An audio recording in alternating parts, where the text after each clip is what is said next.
guys, I'm back. You're probably like, who is this girl that is popping up on my feed? You probably forgot you subscribed to me. If you're still here, you're a real one. Thank you so much. And I'm back. I'm back with, of course, another DIY because I know you guys love the DIYs I've done in the past. So it's time for me to share another DIY with you guys. I took a little break to reset my mind and stuff, and I've spent time with friends and family safely, of course.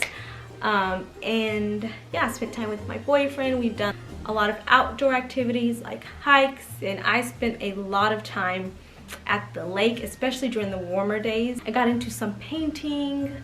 I don't know if you guys have done the paint by number stuff. That's super cool. I've loved doing that. And I did some Netflix binge watching. I got into what's The Queen's Gambit. Oh my gosh, if you watch that show, let me know.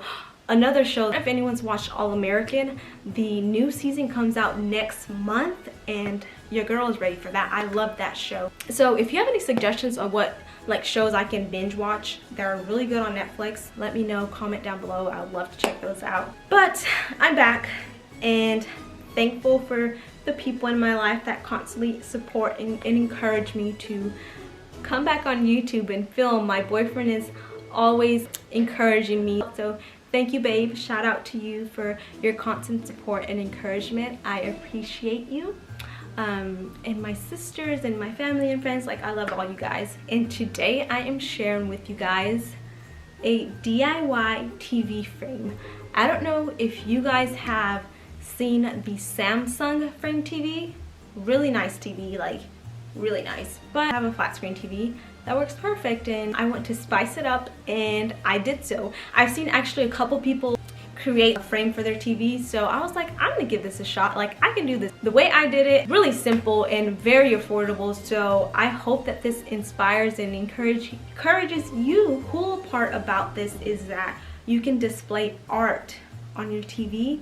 It's I love to put the fireplace on there with the crackling and the Christmas songs, and it's just so warmy and fuzzy, cozy, winter vibes. So yeah, I'm going to walk you through the entire process and share with you exactly what you need and how to achieve the perfect TV frame for your TV. So I feel like I've rambled enough. Let's go ahead and get right into it. The first stop was, of course, Home Depot.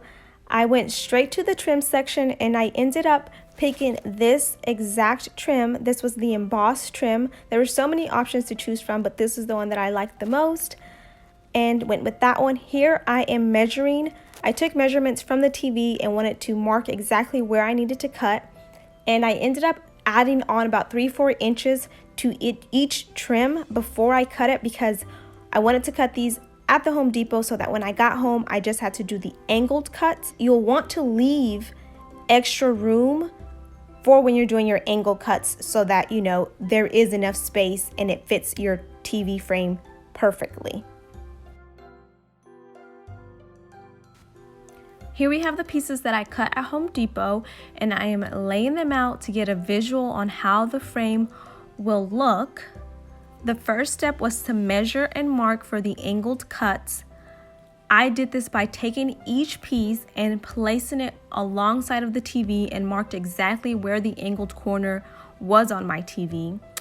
Once I had that marked, I cut each trim at a 45-degree angle, and I did this for each end on all 4 pieces.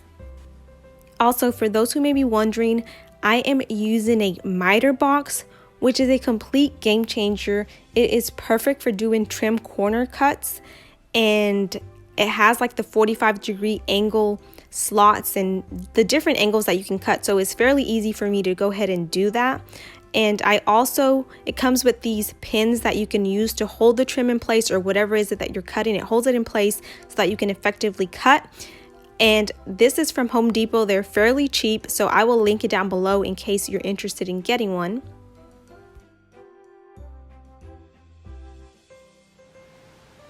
Okay guys, so I have my 4 pieces here cut out, and what I'm going to do is go ahead and now start to assemble them and glue them together. And I'm using this clear weld bonding glue. It's a quick setting epoxy. So this is what I'm going to use. I'm just going to use this as my tray. So I'm just pouring out equal parts like that. And then I'm going to go ahead and mix it.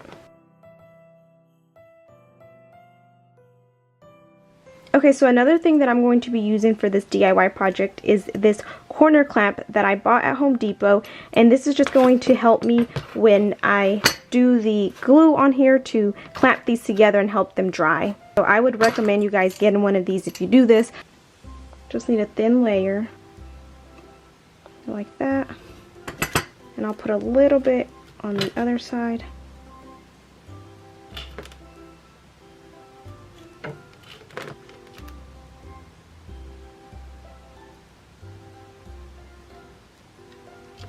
Like that.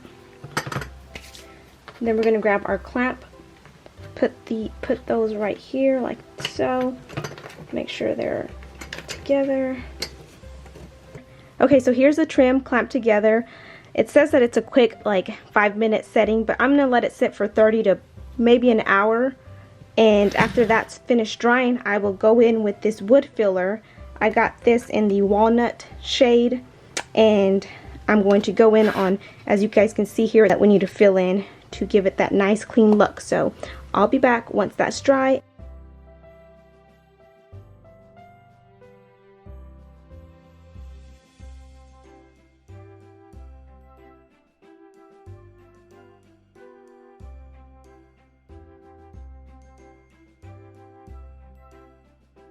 So as you guys can see, I'm going to let this in dry, letting this go ahead, and it's clamped together and it's drying, and I have to cure it for 1 hour. So while that side is curing, I'm coming back over here to this side. I'm going to go ahead and tape off the edges, or yes, tape off the edges so I can prepare it for the rub and buff.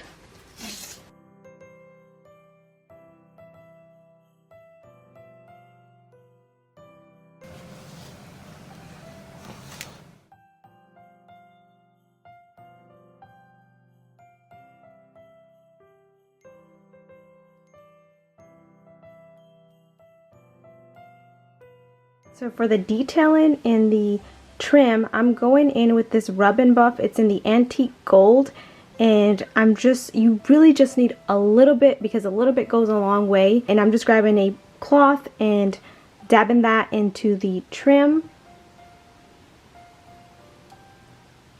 I'll start here at the top. I'm just gonna maybe just dot some across the trim like this. And I'm going to go in with a soft cloth and just rub and buff it in. And I'm going to do this throughout the entire center of the trim.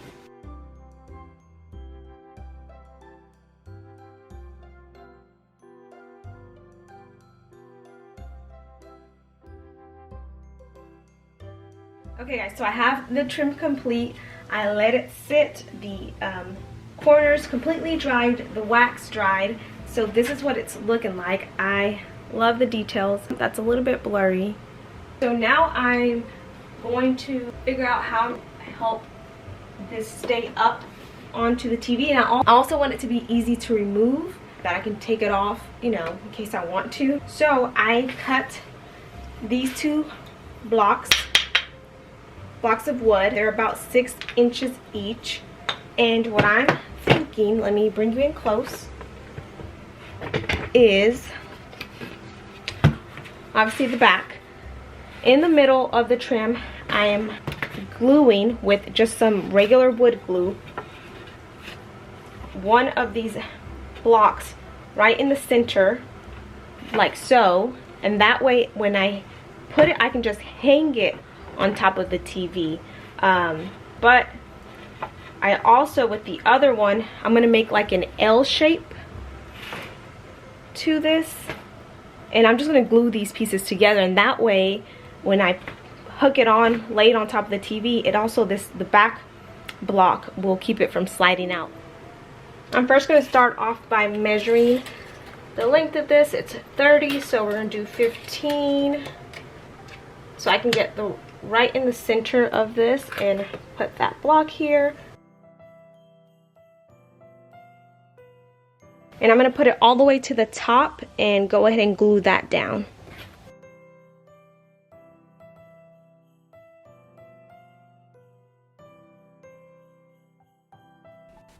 Here I am just wiping off the excess glue that was left. As you can see, it's on there pretty good. I went and grabbed the clamped that because I wanted to make sure that it didn't move and it completely dried. After that dried, I grabbed the other piece and glued that onto this block as well. And as you can see here, it's onto the TV. And I also bought a cord cover so I could cover up this ugly cord, and I painted this the same color of the walls so it blended in nicely. This is the finished product, and I'm so happy with the way that it turned out. It blends so nicely with the frames that I already have on the wall and just gives it a whole new vibe. I also have my winter wonderland candle vibe going on here, and I'm so happy with how this turned out as well. So overall, this project was super easy and affordable to make, and it really just spices up your TV and gives it a whole new vibe. So I also want to share with you guys how I got this fireplace display on here. If you may not know, Netflix has a fireplace that you can use. You just search fireplace and it pops right up. And what I love about this one is that it has the holiday music in the background, and it also has the crackling sounds, so it's perfect. I know that you can also display through YouTube because they have tons of fireplaces on there as well. Another option that I want to share with you that I really like is the way that you can display art on here, and that is through an app. This is actually a Roku TV. So with this, you can search for different channels and add-ons. The one that I use is called Photo View for Google Photos. And with that, you download it and you import directly from Google Photos. You do that from your desktop, from your laptop, whatever it is. You add pictures to your Google Photos, and from here, you'll be able to pull those up. So after you've gone to the channel, it will take you through the process of registering and linking it to your Google Photos, and you'll do all that. I found that the easiest thing for me to do was to, in my Google Photos, just make a separate album and labeled it TV art. So what I did was I just Googled like Winter Wonderland Christmas wallpaper, and I found that the best size of the wallpaper backgrounds for me was 1920 by 1080. Those fit the display on my TV the best and wasn't like blurry or, you know, pixelated. So it all varies, I'm assuming, by TV, but that's what I chose. And then these were some of the ones that I picked. As you can see, this is like a winter wonderland, and you can like slide through them and have different ones displayed. You can even upload personal pictures if you want to. You can add anything to the Google Photos and pull it up on here. So this is something I totally recommend, and I think that this is super awesome. So I've enjoyed having this as well, and I hope that you guys enjoyed watching this video, and I will see you guys next time. Bye.